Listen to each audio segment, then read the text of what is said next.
La plupart des gens ne comprennent pas pourquoi on s'entraîne autant. Pourquoi on aime se faire du mal. Pourquoi on flirte constamment avec la douleur. Et je dédie ce message ce soir à tous les athlètes, amateurs ou avancés, qui pratiquent la culture physique, ou tout autre sport d'ailleurs, ou autrement dit, qui pratiquent le dépassement de soi. Nous allons essayer de motiver un maximum de personnes autour de nous, car je vais vous expliquer pourquoi on fait ça. Pourquoi autant de culte autour du physique et du sport. Si je devais résumer la culture physique, ou le sport en général, cela se résumerait pour moi à l'école de la vie. Le sport nous apprend à devenir meilleurs, jour après jour, car il nous accorde une évolution physique et mentale à chaque fois qu'on se dépasse.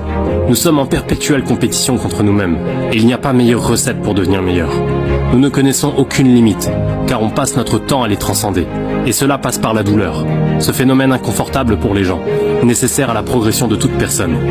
Un sportif a développé cette addiction à la douleur, mais la douleur chez nous est synonyme d'évolution. Cela nous rend fiers de nous, et cela nous renforce le corps, la tête et le cœur. Ça nous rend plus confiants pour affronter la vie, car on passe nos journées à affronter des difficultés.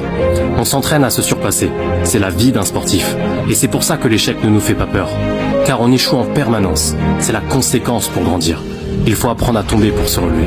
Le sport est la plus belle école de la vie, où on apprend à se surpasser et à devenir meilleur. Cela nous débloque des pouvoirs qu'on ne présumait même pas en nous. Des pouvoirs qui permettent de se connecter à soi-même. Et je ne connais personne de plus heureux qu'une personne qui est fière de soi. Si on veut devenir le meilleur dans son domaine, il n'est pas question de s'amuser. Oh, mais attends un peu, je ne comprends pas très bien. Si tu ne joues pas au football pour t'amuser, pourquoi est-ce que tu le fais? Pour la gloire. Et pour devenir un grand champion mondialement reconnu plus tard. Le meilleur footballeur de tous les temps. Il n'y a pas d'amusement là-dedans. Le monde moderne a des lois très strictes. Si on veut être le meilleur, il faut y consacrer tout son temps et toute sa volonté.